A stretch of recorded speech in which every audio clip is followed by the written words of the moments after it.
Our top story tonight, the Aam Aadmi Party versus Enforcement Directorate drama continued today as well. The Delhi Deputy Chief Minister, Manish Sisodia, will continue to be in jail for yet another week after the hearing on his bail plea got adjourned to the 12th of October in the Supreme Court today. However, the Apex Court had some very tough questions for both the ED as well as the CBI today. To begin with, the court asked the investigating agencies about the proof against Sisodia, that they talk about scams involving crores, but where is the money and where are the proceeds of the crime? Basically, the court raised concerns about the lack of a fully established money trail.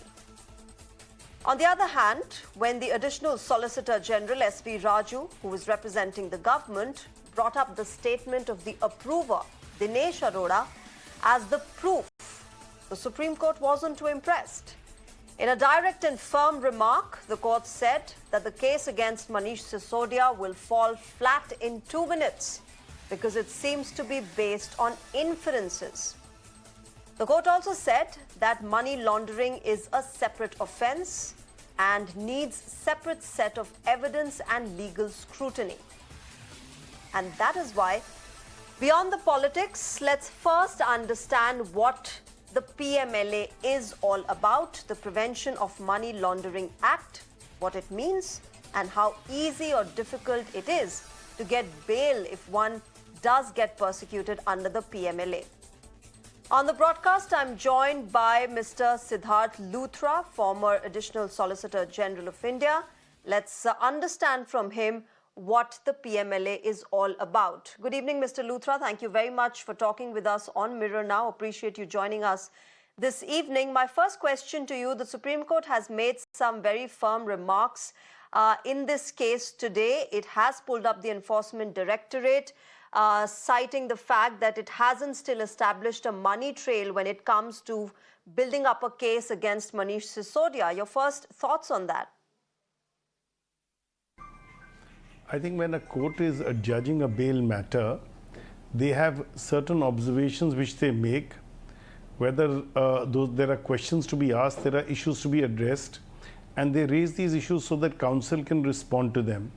And I would not make too much of observations in the course of a hearing, because what is important is what is the culmination, what is the judgment that comes out of it. Okay, when it comes to the PMLA, Mr. Luthra, what really constitutes this act? What does it mean? How do people really go about it when it comes to, investigating the cases that come under PMLA? So let's understand what the Money Laundering Act is a little bit about. Whenever individuals commit a crime which generates money or resources, which is called in legal parlance proceeds of crime, those people who hold those proceeds of crime, it may be the individuals themselves who have committed the offense, or it may be other persons who are recipients, holders, beneficiaries, etc. of the proceeds of crime. I'll give you an example. Let's say A commits a crime but transmit it to its own child or spouse who have nothing to do with the crime. Then A and B and C can also be tried for the offense of money laundering. So B and C have nothing to do with the offense as a result of which the money was generated or the funds were generated. So that's the offense of money laundering. So anybody who deals with proceeds of crime, possesses it, helps transform it. For example, if there's a transaction to take money which is generated from crime, buy property or stock market, shares, or other securities. Now, all those people who are involved knowingly in that process, because the element is of knowledge. You can't just make anybody involved. Let's say a person generates proceeds of crime and then goes to a hotel and throws a dinner for his family. Now, you can't prosecute the hoteliers. But that linkage with the funds which have arisen out of the original crime has to be shown. And that is what the court has put as a very important question, because that is the basis of any involvement under the PMLA. Okay. Okay, so Mr. Luthra, then how does PMLA stand different from the other IPC provisions when it comes to financial frauds that are committed pertaining to financial crimes? How is PMLA then different from other provisions in the law? So I'll tell you what, it's a little odd, and we have argued that, and hopefully it'll be taken up in the review. The PMLA deals with not the original crime. It deals with the handling of the money or funds that are generated out of the crime and makes it liable in two ways. One, it is liable to be attached and appropriate to the state because it is proceeds of crime, which is it is treated as because it's proceeds of crime. B, anybody holding it or utilizing it or converting it for their own use can be prosecuted for dealing with this money, which is tainted money. So there are two levels of actions that can be taken. Thirdly, there are stringent provisions under the PMLA. For example, statements before ED officers can be accepted. There are very restrictive conditions on grant of bail, which sometimes makes it very onerous. For example, in Copyright Act, you may not be prosecuted and you can be prosecuted, but the conditions of bail are under the CRPC, which are normal conditions, flight risk, tampering, etc. However, in the PMLA, that is, if out of this copyright offense, which is punishable, let's say, with 3 years imprisonment, you have money generated and PMLA is invoked and attracted, then A, the sentence is 7 years, B, all the stringent provisions, including the restrictive conditions on bail, are attracted for PMLA, which makes it hard, almost impossible at times to get bail till trial begins, or at least till the complaint is filed, because you have to show your innocence, you have to show you will not commit the offense again, which are rather difficult tests to be met. Okay. Okay, so then, when it comes to the investigating agencies, Mr. Luthra, how do agencies which are probing such matters go about it? What do they look for when they're looking for a case pertaining to money laundering? So in most of these cases, the money trail, remember, unless there is physical cash, actual movement of money will take place through banking or other transactions. Now, these may be hidden by agreements, by documentation. It is really evidence of a documentary nature, that is commercial, that is movement of fund transactions, whether through banks or financial agencies and through financial channels. So what they need is the evidence from all these various entities which hold or have touched with or have dealt with the proceeds of crime. And B, what is the involvement of the individual concerned with those agencies or with the money? Because you can't just rely, as the EDs want to do, on statements of witnesses. So very often we are finding the documents do not indicate the role of individuals, but the fact that ED can rely upon Section 50 statements, which ED officers can record, becomes the basis for involving people and prosecuting them, arresting them and keeping them in jail. And this is, to my mind at least, rather harsh. But as I said, the review in Vijay Madan Lal Chaudhary is pending, and we have to see what the court determines. Okay, my last question, Mr. Luthra, to you. The Supreme Court also said, in fact, asked, why is the Aam Aadmi Party not named as an accused when it is considered a beneficiary in this case? What does one make of that, really? I am given to understand that there was a comment that is made which is being misconstrued, that why is the AAP or the political party not made an accused? I think this comes not from any harsh observation, but the fact that in the context of a company, the very same bench and various other benches of the Supreme Court have held that if a company or a corporate entity or a society is a beneficiary, then only can the individuals which are part of that be prosecuted. You can't just prosecute individuals when the beneficiary is the corporate entity or that's the allegation you made. So there is a special provision in PMLA which and similar provisions in the context of Insecticides Act, in the context of Negotiable Instruments Act, in the context of Information Technology Act have been interpreted by the Supreme Court as far back as 12 years ago, maybe even 30, 40 years ago. And that is the point which we must understand. It's not as if the court is saying to make somebody an accused, but saying that the prosecution will be stillborn without the corporate entity or the society or the body being made an accused.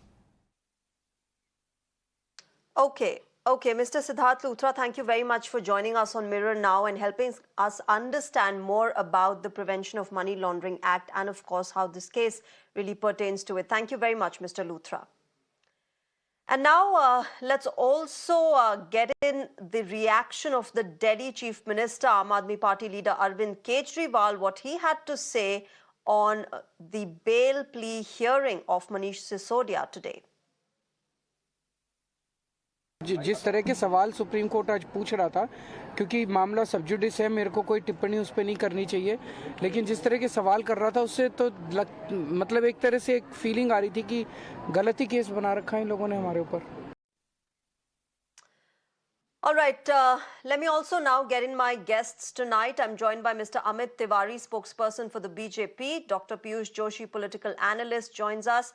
And Sunita Oja, advocate, also joins us. Thank you very much to all of you for joining us tonight. First of all, Mr. Amit Tiwari, to you, we've heard the Supreme Court's comments today. The remarks that were made clearly pulled up the Enforcement Directorate for not establishing a money trail till now.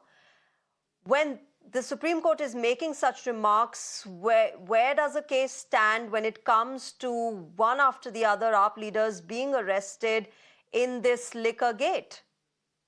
No, ma'am. First of all, please understand that these are not remarks. Rather, these are only queries.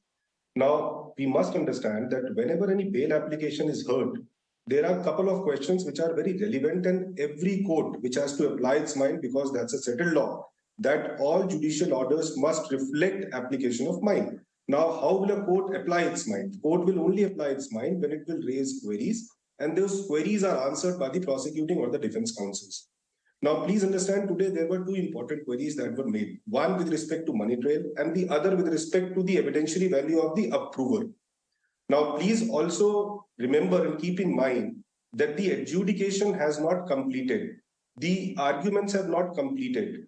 Mr. ASG SV Raju sir has already taken time, and he has stated that I will answer each of these questions in 30 to 45 minutes, and therefore the matter was adjourned. Now, but let me tell you one thing. Today we don't have any order by the Honorable Supreme Court. What we have is the order by the Learned Trial Court and an order by the Honorable High Court.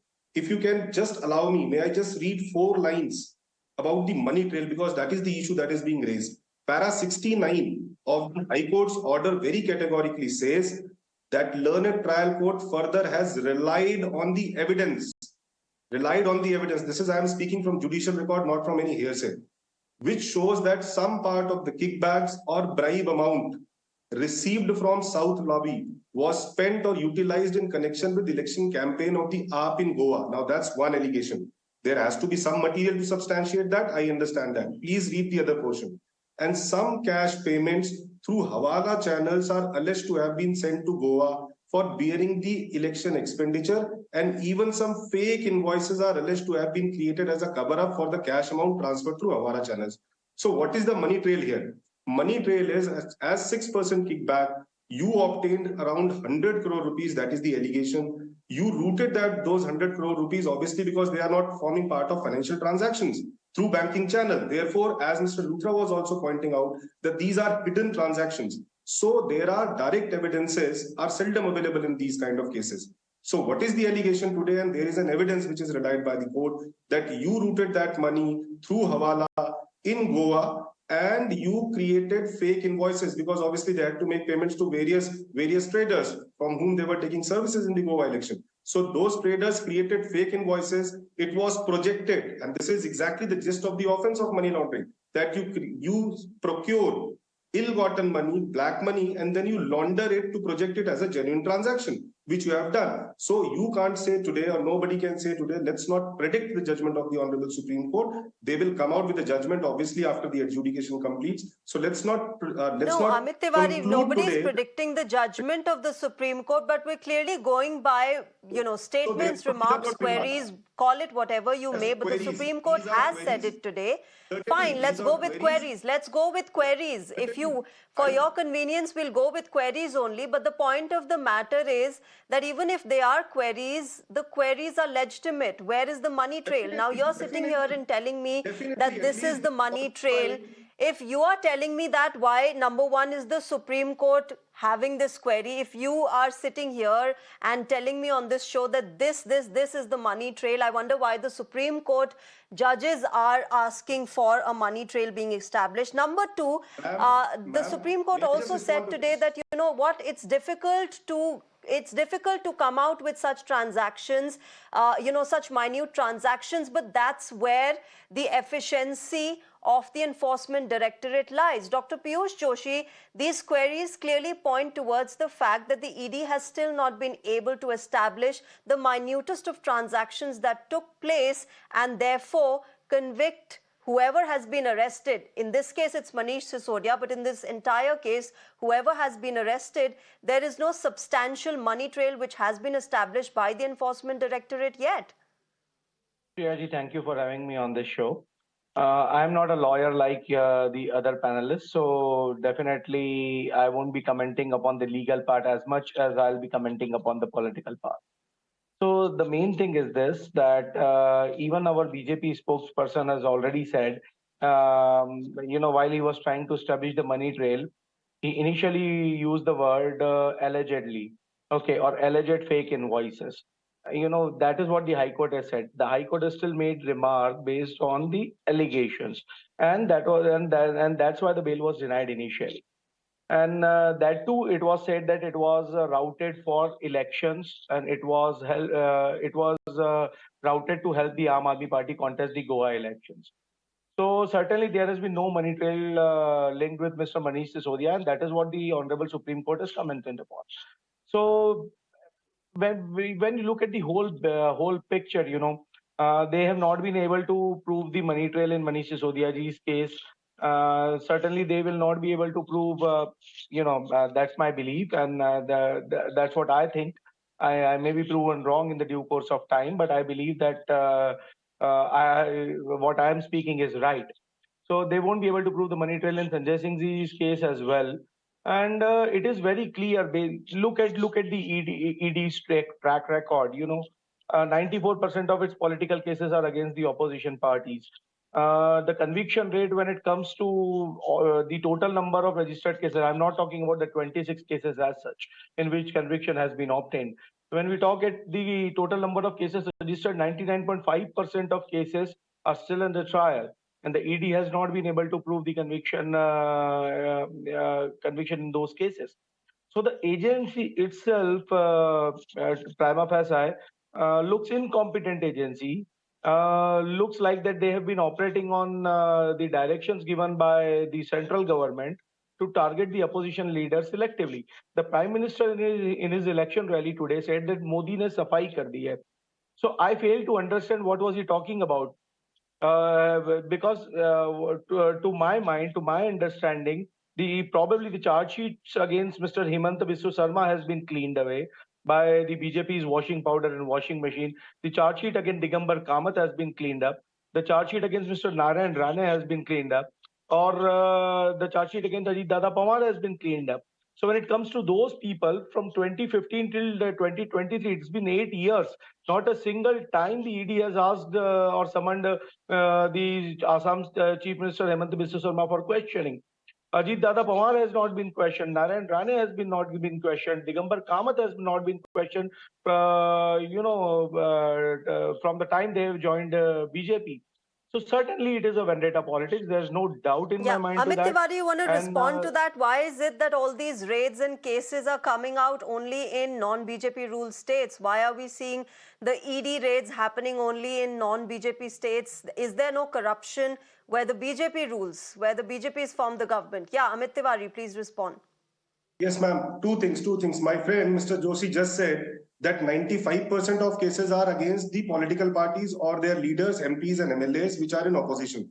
That's factually incorrect. My friend is talking about the 14 opposition parties who went to the Supreme Court challenging the provisions of the ED collectively, saying that all these cases are false. But ED thereafter released a data, which is an authentic data, which is placed on the website itself, that only 2.98% of cases are against the MPs or MLAs of the opposition parties, or for that matter, any party. So therefore, that's factually incorrect. Authorities are doing their job on their own and without any kind of political interference. And wherever, please remember one thing, that today there are, yes, certain queries raised by the Honorable Supreme Court, but please also remember that the bail application was dismissed by the trial court and High Court. Those are also, High Court is also a constitutional court under the Constitution of India. So therefore, to say that the ED is doing wrong or ED is doing right, that is for ED to answer. But whatever we can see from the record is that the proceedings that are being initiated are in accordance with the provisions of law. So that's factually incorrect to say that 95% of the ED cases are against MPs, MLAs of the opposition party. Okay. Let me also now get in Sunita Ojha into this debate. I will come back to you, Dr. Piyush Joshi. Let me first get Ms. Ojha into this debate, and then I will come back to you. Yeah, Sunita Ojha, the kind of statements that have come out, the observations that the Supreme Court has made today, what do you make of them? Whether you call them queries, statements, remarks, observations, what is your first thoughts on what the Supreme Court has said today, and how do we look at it in the context of the PMLA? Shreya ji, the issue here is we are looking into this is a matter involving bail of a person, of a very substantial, political figure. And like our Mr. Luthra pointed out, the bail in PMLA Act is very, the rigors of conditions and rigors of bail are very, very stringent. So these are not ordinary bails where we say that the jail is the rule and a bail is an exception. Here, the court has to satisfy itself even on the allegations that have been made. And for that, I want to bring in one of the recent judgments of Supreme Court where it said that 3 Ps which are important. One is the one which you have been referring again and again about the proceeds. So it said person, process, and product. So person is, of course, the person who is being who is accused. The process here is the person is behind the bar. The process here is there are 2 things that we are talking about: the liquor license and the election campaign and the money which is being used. And the third, which is an important limb for sustaining a case, which is the product. Where is the money? That's where the question arises. Now, it is for the ED to satisfy those queries from the court in order to sustain. Of course, the trial court rejected the bail. High Court in July, when High Court rejected the bail, the High Court's ground was that he's a fairly powerful person, and investigation is at nascent stage, and that will all influence the investigation. So now the matter is before the Supreme Court. So before Supreme Court considers the plea for bail, the Supreme Court will have to satisfy itself of the rigors which Section 45 demands. So therefore, I see these questions more as a challenge to the ED to say that you bring out your best case. And it's only if the ED is able to satisfy the court on those counts that, the court has to satisfy. If the court does not find anything, then perhaps... What PMLA also has, Sunita Ojha, interestingly, is not, as Mr. Luthra said, that it's not the original crime that will be, investigated and judged upon. It will be the proceeds of the crime and what happened after that. In such a complex case, in all the complexities and the nitty-gritties involved in cases that pertain to PMLA, how difficult is it to actually establish a proper money trail and then see if the court is satisfied and thinks that, okay, you are, convicted under PMLA or you're not convicted under the PMLA? So PMLA, we have to understand PMLA has a schedule of predicate offences. So there are different, like the IPC offences, various other offences, corruption, etc. And then the PMLA comes in order to find out if the money laundering has taken place. And if the money laundering, the allegation of money laundering, then there are a lot of powers. ED has immense power in terms of search, seizure, and going after the proceeds of money. So, for instance, one example which Mr. Luthra gave, it doesn't matter. Suppose if the father makes the money launders the money, and the property is purchased in the name of the daughter, who has nothing to do with the crime per se, but is the ED can come after, the government can, the agency can come after that property. So the proceeds of crime, the concept of proceeds of crime is as such, it's like a shadow. So wherever it goes, it puts its shadow, that entire property, entire proceeds, jewelry, everything can be actually attached. That is how the investigation proceeds in these cases. Of course, the charge sheet and the conviction are under the predicate offense, which are the original offenses, which is a separate thing. But once this is established, this is primarily, like I had pointed out yesterday also, the money laundering is under an international treaty. India, the entire legal regime of PMLA comes from an international commitment of India for an international under an international treaty to have a money laundering act. And so that how do you trace the money? How do you get the money? Where the money moves from? How the money is generated? How it moves? How it is invested? Because nobody look at the practicality. Nobody who makes money really keeps the money in the house. So either it will go into acquiring the property or the jewelry, or it goes into the bank, or it actually goes into the company's acquisition of shares, etc. So when you look at the money trail, you are looking at all these separate entities where the money has gone, it has been invested, and due to the special power under this PMLA Act, the ED is able to attach those properties. ED is able to then proceed with your charge sheet and trial, etc.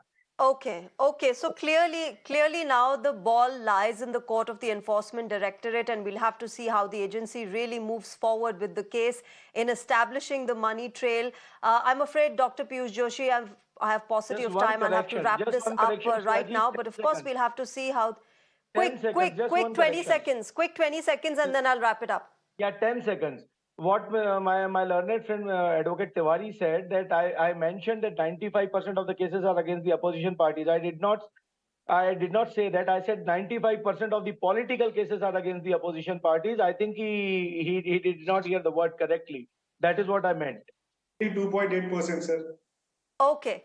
It's not 95%. Okay, fine. I'll wrap this up here. Of course, now we'll have to see how the Enforcement Directorate really moves forward with the case and proves to the Supreme Court all the connections that it has to make in this case. To my panelists, Amit Tiwari, Dr. Piyush Joshi, and Sunita Ojha, thank you very much for joining us tonight and sharing your perspective on this contentious liquor gate scam. Thank you very much.